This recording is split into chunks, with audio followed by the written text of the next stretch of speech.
இப்போ பல பேருக்கு என்ன நினச்சிட்டு இருக்காங்கன்னா, ஸ்டாலின் வந்து கவர்மெண்ட் அரசாங்கத்துலேருந்து கொடுக்குறாரு, விஜய் வந்து தன் கையிலேருந்து கொடுப்பாருன்னு நினைக்கிறாங்க, அசால்ட்டாக நினைக்கிறாங்க. அவங்களுக்கு பெரிய தேவைன்னு எதுவுமே இல்லையோ அப்படின்னு தோணுது.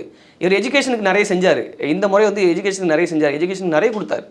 ஆனால் மக்கள் அதை பற்றி பெருசாக வந்து எனக்கு தெரிஞ்சு அதை ஆர்வப்பட்டதாக தெரியல. அவங்களுக்கு தேவை ஒரே வார்த்தை மாற்றம். மாற்றம் வேணும். எல்லாரும் சொன்ன ஒரே வார்த்தை மாற்றம். வேறு ஏதாவது எக்ஸ்ட்ரா சொன்னாங்களா? எனக்கு கொள்கை சரியில்லை, திமுகவோட செயல்பாடு பிடிக்கல, அதிமுகவோட செயல்பாடு பிடிக்கல, யாரோ ஒருத்தவங்க சொன்னாங்களா? அவங்களுக்கு இந்த கட்சிகளை பிடிச்சிருக்கு, அதே சமயத்தில் புதுசாக ஒரு கட்சி வருது, மாற்றம்னு வருது, அதை நம்ம வச்சுப்போம் அப்படின்னு நினச்சாங்க. விஜய் ஒரு சொன்னார்ல, 200 தொகுதியிலே நான் சால்டாக நான் ஜெயிச்சிருவேன் அப்படின்னாரு. ஜெயிச்சு காட்டாரு. இதுக்கு காரணம் பக்கா பிளானிங் நான் சொல்லுவேன். பக்காவான பிளானிங்க. அவங்க வந்து அப்போ சொல்லும்போது ஒரு சிரிச்சுட்டே இருந்தாங்க.